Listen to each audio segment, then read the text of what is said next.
ACT is not just a psychological tool, it's a way of living rooted in evidence-based practice. Acceptance and commitment therapy, known as ACT, integrates mindfulness and behavioral change strategies to help people engage with life more meaningfully.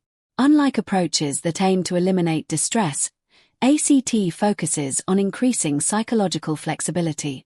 That means learning to stay present, even with discomfort, and choosing actions based on values rather than emotional avoidance. Psychological flexibility is the foundation of ACT. It's the ability to be open to experience, to stay present in the moment, and to take committed action toward what matters most, even when it's hard.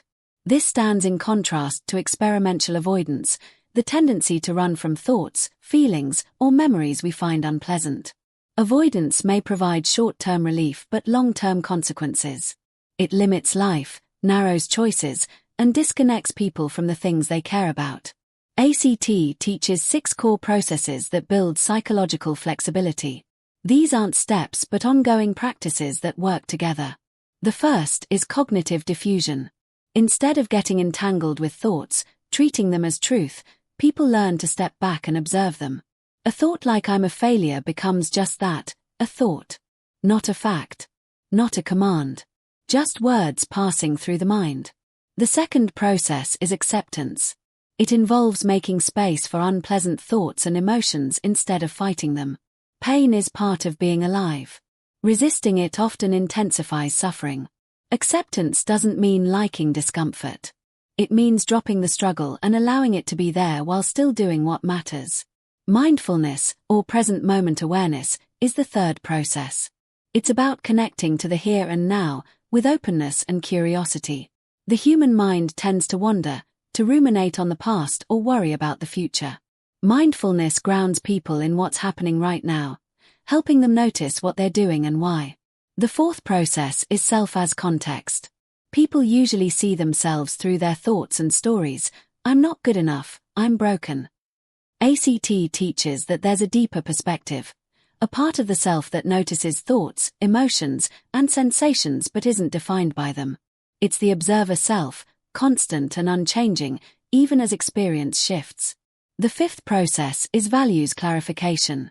Values are chosen life directions, not goals. They reflect what truly matters: being a caring parent, acting with integrity, creating art.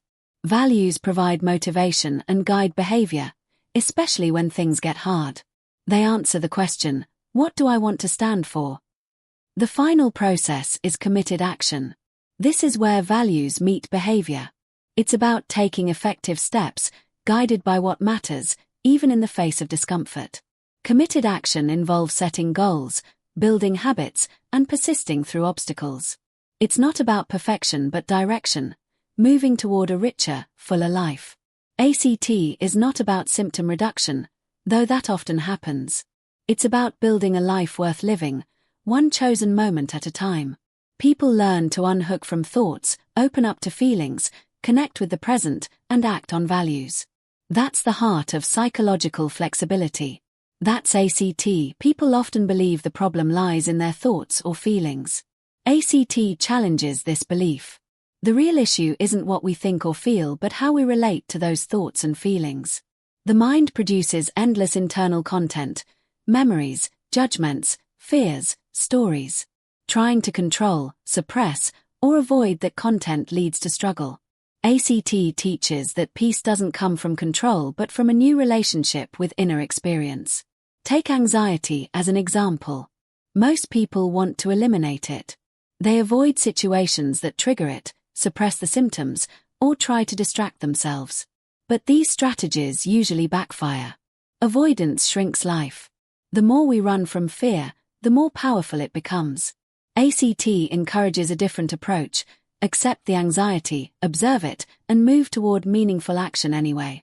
This shift begins with cognitive diffusion. Instead of treating anxious thoughts like commands or facts, we learn to watch them with distance.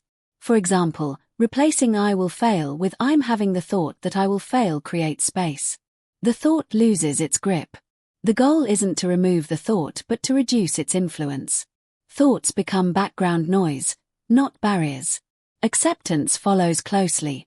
This means allowing internal discomfort without trying to push it away. Acceptance is not weakness or surrender. It's strength in disguise. It frees energy previously spent on control and redirects it toward what matters. Pain plus resistance equals suffering. Pain minus resistance is just pain. Many people discover they've spent years building lives around avoidance. They say no to opportunities, relationships, or challenges because of fear. They wait until they feel better to act, but that day never comes. ACT flips the script. We act first, even with fear present. Feelings don't need to change before behavior does. Values clarify the path forward. They are not fleeting emotions or external rules. They are deep personal truths. For one person, it might be authenticity. For another, it's connection or service. ACT helps individuals identify these core values, not as abstract ideals but as daily anchors. When people know what matters, decisions become clearer, even under stress. With values defined, committed action becomes possible. That means setting goals aligned with values and taking steps, no matter how small.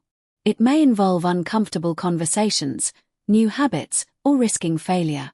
Progress is measured not by comfort but by alignment. Are you living by what you care about, or are you letting fear drive your choices? Self as context supports this process. It offers a stable sense of self beyond the noise of thought and feeling. When someone says I'm broken, ACT helps them notice that this is a story the mind is telling, not the whole truth. The observing self provides perspective. No matter the story, there's a part of you that sees it and remains untouched. In ACT, change is not about feeling better but living better. Ironically, emotional relief often follows. When people stop chasing control and start embracing life, peace grows naturally. They stop waiting to feel ready. They stop needing certainty. They start living now, with openness, courage, and purpose. ACT is a behavioral therapy, which means action matters. Insight alone doesn't change lives. Understanding why someone avoids discomfort is useful, but transformation comes through doing. ACT interventions focus on building small, consistent behaviors that align with values. Change happens through repetition and willingness, not sudden breakthroughs or perfect motivation. Motivation is unreliable. It fluctuates. Waiting to feel motivated before taking action often leads to inaction. ACT teaches that values are a more stable guide. They remain consistent even when emotions do not. When behavior is grounded in values, people can act with purpose, even when they're tired, anxious, or afraid. The power of ACT lies in workability. The central question is not, is this thought true? But is this thought helpful? Does it move me toward the life I want? Many thoughts are technically true but still unhelpful. I might fail could be accurate, but letting that thought control behavior leads nowhere. ACT emphasizes usefulness over correctness.